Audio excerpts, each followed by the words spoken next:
नमस्कार। Global United panchayat एक YouTube channel भी है और ग्लोबल यूनाइटेड पंचायत का एक विंग शैडो कैबिनेट के रूप में यानी छाया मंत्रिमंडल के रूप में भी काम करता है। हम प्रतिदिन 11:22 पर आपके सामने हमारा मंत्रिमंडल बैठता है और जो भी सरकार ने कुछ काम किया है उसको छाया के रूप में बन के आपके सामने प्रदर्शित करते हैं। क्योंकि चुनाव का वक्त है और इस सरकार ने पिछले 5 साल में जो जनहित के, राष्ट्रहित के या पूंजीवादी व्यवस्था के हित में जितने भी बिल पास किए हैं उन बिल का हम विश्लेषण करते हैं। तो आज का बहुत ही अहम बिल है और इस बिल का एक इवेंट मैनेज करने के लिए मोदी सरकार ने 18 सितंबर 2023 को एक विशेष सत्र बुलाया। कयास थे कि चुनाव घोषित होंगे, कयास था कि कुछ और होगा। नया जो भवन बना था उस भवन में बैठना था एक तो इनको, और एक इन्होंने 75 वर्ष की जर्नी का वर्णन करने के नाम से टॉपिक दे दिया। 2022 में भी 75 वर्ष थे, 23 में भी इन्होंने 75 वर्ष मना दिया, यानी किसी भी रूप से इवेंट बनाना। इवेंट मनाते मनाते इनके भाषण हुए और भाषण होने के बाद में इसमें एक बिल पेश किया गया। उस बिल के अंदर जनता को किस तरह से गुमराह किया गया उसका वर्णन मैं आज करूंगा। बिल था कॉन्स्टिट्यूशनल 128 अमेंडमेंट बिल 23, जिसको एक्ट बना दिया गया, यानी 128वां संविधान संशोधन बिल। 128वां संविधान संशोधन के मायने क्या है कि कोई भी संविधान का संशोधन होता है उसमें 2/3 मतदान चाहिए, आधे राज्यों की सहमति चाहिए, उसके बाद में वो कानून लागू होता है। तो इसके अंदर एक बिल बनाया इन्होंने 28वां संविधान संशोधन करके, और नारी वंदन, नारी शक्ति वंदन के नाम से बिल पेश किया। अब इस बिल के अंदर मैं एक एक बात आपको बताऊंगा और आप देखेंगे कि कितना बड़ा एक झूठ परोसा गया जनता को कहीं से भी। पहले तो ये कर दें कि ये बिल 2031 के पहले लागू हो ही नहीं सकता। क्यों? कारण कि डिलिमिटेशंस जो हैं, यानी ये कॉन्स्टिट्यूएंसी जो है पहले इसकी जनगणना होगी। जनगणना कब होगी? 21 के बाद में 10 साल बाद में 31 में होगी।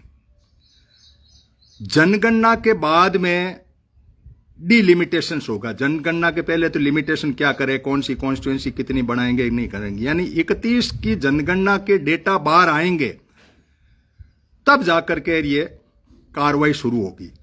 दूसरा इन्होंने गड़बड़ ये की कि 1976 में एक इन्होंने संविधान का उसमें संशोधन कर दिया आर्टिकल 84 में, और सीट जो थी 543 उसको फ्रीज कर दिया। यानी अभी जो है 2026 तक इसको यहीं रखो, इसको बढ़ाना घटाना कुछ नहीं। 543 सीट पे हम 2026 तक चुनाव लड़ेंगे, यानी 2026 तक आपकी सीटें फिक्स है। इसमें आप कोई किसी प्रकार का बदलाव नहीं कर सकते। 2026 के बाद में जो भी जनगणना होगी, यानी 2031 में होगी, 10-10 साल के गैप में। 31 की जनगणना होने के बाद में एक डिलिमिटेशन का जो है वो कमीशन बैठेगा। वो कमीशन साल 2 साल जो है उस पर कुछ कार्रवाई करेगा कि भाई ये कॉन्स्टिट्यूएंसी इतनी बड़ी होगी, इसमें इतनी जनसंख्या।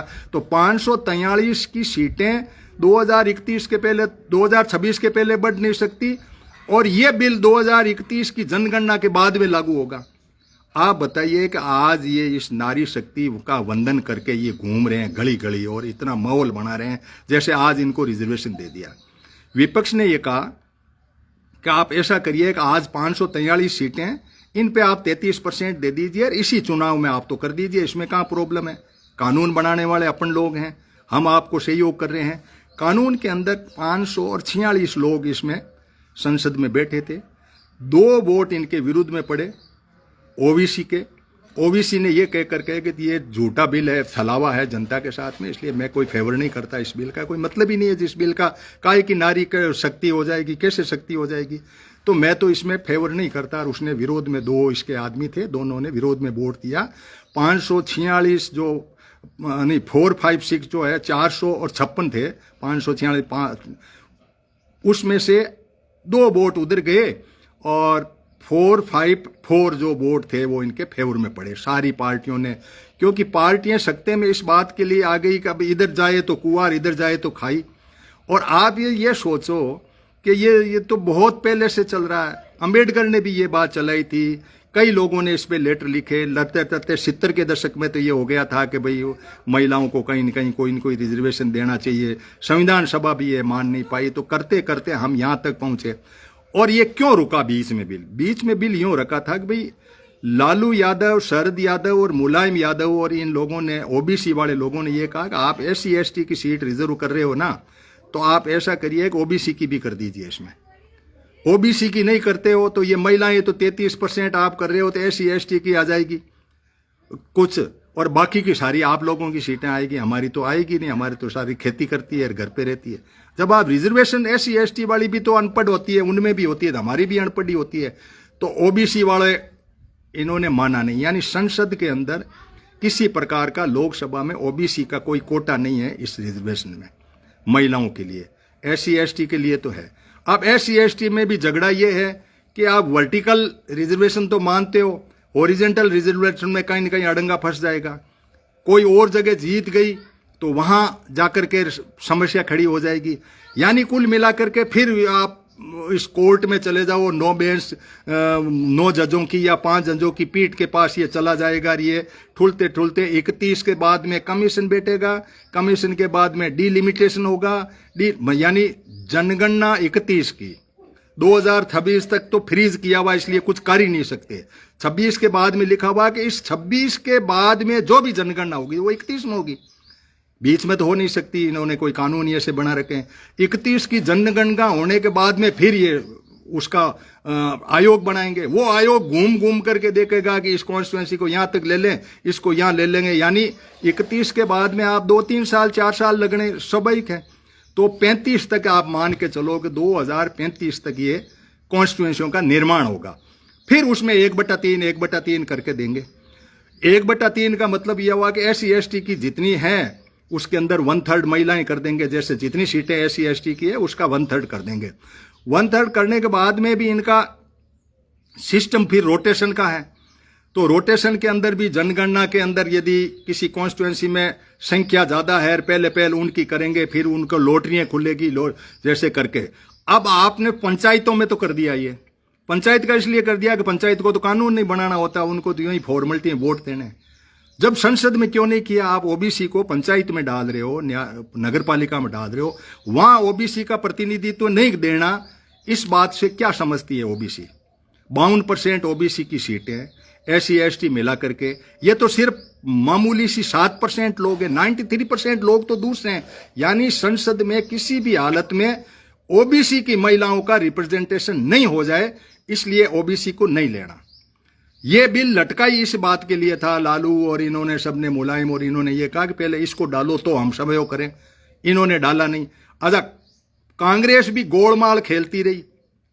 उन्होंने, राजीव गांधी ने पंचायतों वाला तो किया, पंचायतों का करने के बाद में उनकी सरकार गिर गई थी, फिर हार भी गई थी। नरसिम्हा राव ने लागू किया, लेकिन यदि नरसिम्हा राव जी चाहते, राजीव गांधी की तो डेथ हो गई थी, नरसिम्हा राव जी यदि चाहते तो उस स्थिति पे यदि ये संसद में भी कर सकते थे। लेकिन झगड़ा ये पड़ रहा है कि कोई आदमी किसी को देना ही नहीं चाहता। अब जो लोग जंगल में, गांवों में, किस गरीबी में पड़े हैं, उनको कोई प्रतिनिधित्व मिलने के लिए सब एक हो जाते हैं, वो यूनाइट हो जाते हैं। जिसके पास सीट है वो सीट छोड़ने को तैयार नहीं। अब डिलिमिटेशन और जनगणना, 2 अड़ंगे ऐसे थे, तो इसको आपने जोड़ा ही क्यों? आप सीधा करते कि आज से हम रिजर्वेशन दे रहे हैं, 33% दे रहे हैं, और इस 33% में से डिलिमिटेशन के बजाय 543 सीटों में से हम 182 सीटें महिलाओं के लिए रिजर्व कर रहे हैं। 182 में से ये सीटें SC के लिए, ये सीटें ST के लिए, और OBC का भी डाल देते कि ये महिलाएं OBC की होगी, ये SC की होगी, ये ST की होगी। 182 में बाइफरकेट कर दो। ये अभी चल रही है व्यवस्था, जो वर्टिकल में चल रही है। आपको 27% इनको देना, 7.5% इनको देना, और 15 दे करके आप दे सकते थे। लेकिन इतना गोलमाल इस मुद्दे को घुमाया। आपने फ्रीज कर रखी थी 1976 में उसमें पहले संशोधन करते, फ्रीज हटाते कि नहीं नहीं सीटें बढ़ाएंगे हम, तो करना तो इतना ही था भाई संविधान संशोधन ही किया तो 84 को हटा लेते, पहले उसको लाते, लेकिन नहीं, यूं ही चलते रस्ते कंकरी फेंक दी, लहरें उठ गई, और लहरें उठने के बाद में एक माहौल बना दिया कि जैसे आज ही हम तो महिलाओं को जगह जगह हमें मिल गया, हमें मिल गया, क्या मिल गया, 35 तक तो कोई मतलब ही नहीं। अब 35 कब आया? आज से 10 साल तक आपको, 11 साल तक किसी प्रकार का कोई रिजर्वेशन नहीं। कितनी सरकारें आएगी, आप जिंदे रहोगे कि नहीं रहोगे? इस तरह के जब कानून बनते हैं संसद में, तब हमारे जैसे शैडो कैबिनेट में बैठे लोग जो छाया के रूप में इनका ध्यान रखते हैं, उसका पूरा विश्लेषण करते हैं और आप तक पहुंचाने का, क्योंकि चुनाव का टाइम है, हमारा फर्ज है, हमारा दायित्व है। हमने चुनाव लड़ा और जब इन गड़ियों को मैंने देखा तब मैंने ये देखा कि ये टोटली झूठा गेम है, जनता के साथ में एक धोखा है।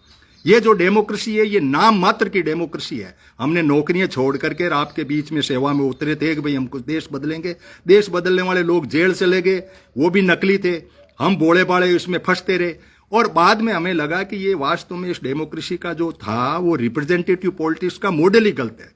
रिप्रेजेंटेटिव पॉलिटिक्स के मतलब होता है कि आपका एक रिप्रेजेंटेटिव जाता है और वो सत्ता से जुड़ा हुआ नहीं है रिप्रेजेंटेटिव, तो वो आउट हो जाता है। मान लो सत्ता से जुड़ा हुआ आपका रिप्रेजेंटेटिव है, तो आपका वो मंत्रिमंडल में कौन घुसाएगा? प्रधानमंत्री घुसाएगा।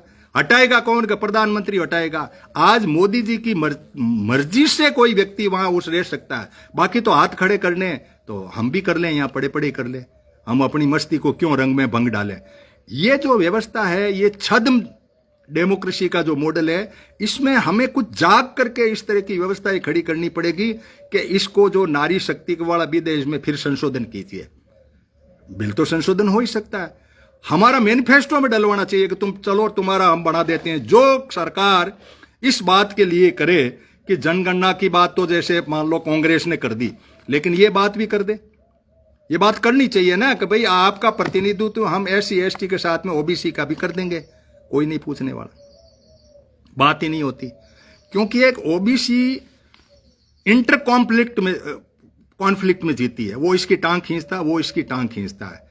पूरी OBC के पास में एक ही धुन है कि ये नहीं बढ़ जाए मेरे से ऊपर, और कुछ बात नहीं है इनमें, और वो सारे यूनाइट हैं, तो वो सत्ता के काबिज होते हैं। जब सत्ता पे कोई काबिज हो जाता है तो कानून तो वो बनाता है। भाई ये कानून मैं पढ़ रहा हूं, आज 3 दिन से मेरी संसद चल रही है और जनवरी 1 तक मेरी संसद चलेगी। आप आइएगा इस संसद में, हम इन बातों को फिर मैं चाहता हूं इस नारी शक्ति के इस बखान के बाद में न तो इन्होंने ये आपको झुंझुना पकड़ाया जो 35-36 तक आपको कुछ नहीं मिलना जाना है, एक झूठ की जड़ आपको पकड़ा दी नारी शक्ति के नाम से। आप खुश हो लिए महिलाओं को आरक्षण का मामले में, कोई आदमी 35-36 के बाद में कौन रहेगा। अच्छा, इसके बाद में भी कोर्ट कचहरियां होकर के जब आपका नेशनल जुडिशल NJSC का एक बिल बनाया इन्होंने, मोदी सरकार ने 2016-15 में आते ही इन्होंने कहा कि जजों का अपॉइंटमेंट हम करेंगे। जजों ने कहा नहीं हम करेंगे। कॉलेजियम के दोनों की लड़ाई हुई और लड़ाई में जज जीते। 9 जजों की बेंच बैठी, उन्होंने कहा कि आपने जो व्यवस्था की ये अनकॉन्स्टिट्यूशनल है, हम इसको असंवैधानिक मानते हैं, जैसे इलेक्ट्रोकल बोर्ड के अंदर किया, और चुप हो गई सरकार, क्योंकि संविधान के अंदर यह बात लिखी है कि न्यायपालिका यदि असंवैधानिक घोषित कर दे तो बात खत्म।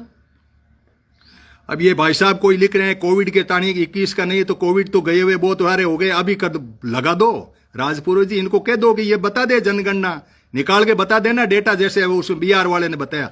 ये सब ढकोसले बेवकूफ बनाने के बिजनेस है। भक्त मत बनो, अंधभक्त बनने का कोई फायदा नहीं है। आप बातों को कहो, मैं कोई कांग्रेस का भक्त नहीं हूं, मैं बड़ी बड़ी कह रहा हूं कि कांग्रेस ने भी इसमें क्या जरूरत पड़ी इतने वोट देने की। बात तो उठाता OBC की, नो डाउट कई लोगों ने उठाई वहां बात, लेकिन वहां नकार खाने में तूती की आवाज है। अब आप आइए कि NJSC का बिल इन्होंने असंवैधानिक घोषित किया, कॉलेजियम सिस्टम से है, जज वहीं से ऐसे हो रहे हैं, तो इन्होंने, इनके पास एक पावर है एक जज का अपॉइंटमेंट करना, तो इन्होंने पूरे कोर्ट खाली कर दिए। कोर्ट के अंदर उसी व्यक्ति का वो आए तो उसके अंदर नाम उसका काट के दूसरा लिखने का अंदर हो गया, तो उसको 2 बार होने के बाद में जज, जो उनका नियम है कि भाई 2 बार में हमने नाम भेज दिया तो आपको मानना ही पड़ेगा। यानी एक चेक एंड बैलेंस का सिस्टम था, तो वहां पे आप फेल हुए, इलेक्ट्रोल में फेल हुए। क्यों? आप कानून ऐसे बनाते हो जो जनहित के विरोधी होते हैं। इसके बाद में एक कानून नारी शक्ति के बाद में 3 तलाक का, जो आम लोगों तो पता ही नहीं, क्योंकि मैं संसद की पूरी एक एक लाइन सुनता हूं, इसलिए मेरे पास में ये डायरियां भरी पड़ी है और मैंने पूरा, आप कभी भी कोई मौका कर देते हैं, ये हमें समझना पड़ेगा। अब जैसे 3 तलाक का बिल आया, 3 तलाक के अंदर महिलाएं इस बात से दुखी है कि भाई 3 तलाक करते नियम, इन्होंने कानून ये बनाया कि उस मियाँ जी को तुरंत बिना वारंट के पकड़ के जेल में लाके ठोक देंगे और वो नॉन बेलेबल होगा और जेल में चला गया, मजिस्ट्रेट बेल लेगा, उसकी ईडी की तरह सुनवाई होती है, 3 साल की सजा हो जाएगी। मियाँ जी को आपने 3 साल में ठोक दिया, अब उस बीबी को पीछे आप छोड़ के आए, उसके गले में आपने बच्चे बांध दिए।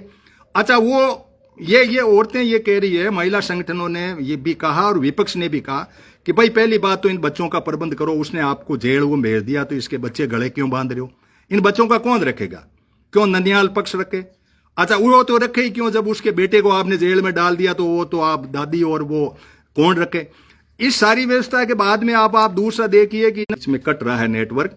तो 3 तलाक के अंदर मोटा सा बात है कि वो तलाकशुदा है कि नहीं। उन्होंने कहा कि भाई हम कहां रहे हैं, मैं पीर तो चली गई लेकिन मैं डाइवर्स हो गई हूं, तलाक मेरा मंजूर हुआ कि नहीं हुआ वो कोई कानून में नहीं है। तलाक हो गया हो तो आप जाकर के वो मतलब हलाला के तहत आप कहीं और जगह भी शादी करो। हिंदुओं वाला जो अब इधर आप यूसीसी लगा रहे हो, शाहबानो केस के अंदर भी 125 सीआरपीसी के तहत भी आपने अभी तक फैसला नहीं करके उन्होंने वापस बदल दिया। कहने का मेरा मतलब है कि आप जागते रहिए, इन लोगों के कानूनों की एक टिप्पणियों को आप पढ़ते रहिए और ये बेवकूफ़ बनाने वाला इस सिस्टम के अंदर आप अपने आप को करिए। और आज का ग्लोबल यूनाइटेड पंचायत का सेशन यहीं समाप्त किया जाता है। संक्षेप में हम हमेशा 2 या 3 बिल आपके बीच में लाएंगे। उन बिल के अंदर जनता के साथ में कैसे कैसे धोखे हैं उनको, और ये धोखे मैं मेरी मर्जी से नहीं कह रहा हूं, मैंने डायरी भर के संसद में विपक्ष ने कुछ बातें रखी, कुछ मीडिया और उन लोगों ने जो इंटेलिजेंट ग्रुप उनके बातें लिखी, कुछ सुप्रीम कोर्ट की रूलिंग आई उनकी बातें हैं, उन सबको ला करके कह रहे हो कि ये टोटली नारी शक्ति का जो बिल है 36 के पहले कहीं लगने की कोई गुंजाइश नहीं। और आप तालियां पीटते रहो, रिजर्वेशन हो गया, रिजर्वेशन हो गया, काहे का रिजर्वेशन हो गया, नौकरी नहीं है तो इनका रिजर्वेशन तो गायब हो रहा है। सरकार की जो नौकरी है इनके अंदर पंचायतों को झुंझुना पकड़ा रखा था कि आपस में ये लोग लड़ते पीटते रहें और आपस में ये भाईचारा खत्म कर लें। इसके आगे कुछ भी नहीं है, कोई लेना देना नहीं है। सब ये बेवकूफ़ बनाते हैं और संसद में वोट जो है उसी हिसाब से सोच समझ करके और उसी माइंडसेट से दो कि अच्छे लोग संसद में जाएं, और हम नहीं जा पा रहे हैं। वो हम छाया मंत्रिमंडल के रूप में दुनिया के 50 देशों में लोग मेरी तरह काम कर रहे हैं, हम लोग आपके बीच में इन्हीं, यदि ये गवर्नमेंट चेंज हो जाएगी, मोदी चेंज हो जाएगा तो हम उनके बखियां उधेड़ेंगे। हमारा कोई प्लेटफॉर्म खुला, हम गरीब गांव जनता इनके लिए हमारी